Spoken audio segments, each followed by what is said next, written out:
এই মান আমাদের মাঝে নাই। আজকে আমরা হক কথা বলতে পারি না, ইভেন হক কথা সহ্যও করতে পারি না। এ তো আসতে ঠিক বললাম। এই সমস্যা বাংলাদেশে আছে না? ইমাম সাহেবরা দেখবেন, যারা খতিব স্পেশালি, রাগ করবেন না, ইমানের কথা বলতে গেলে কথাগুলো বলতে হয়। খতিব সাহেবকে মসজিদের সভাপতি, সেক্রেটারি, ক্যাশিয়ার সাহেবরা লিস্ট দেয়, এই কথাগুলো বলবেন না। কথা বলেন, কেন বলবেন না? বলছে সুদ চলবে না। কেন? ক্যাশিয়ার সাহেব সুদ খায়।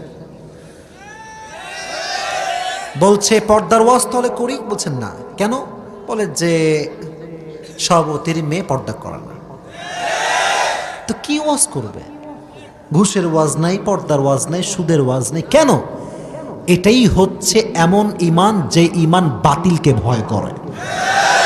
এজন্য আমার ভাই কথা স্পষ্ট, আমি বহু আগে জুমার খুতবা পড়াই, বহু আগ থেকে। আল্লাহ যেন আমাকে একটু একটু সামর্থ্য দিয়েছিল, একটু একটু, একদম টোটালি অফ করে দিয়েছি। বেতনই নিই না, বেতনই বন্ধ। তোমার কথা আমি শুনবো আর কোরআনের কথা বলতে পারবো না, এটা কষ্টের কালো সম্ভব হতে পারে না।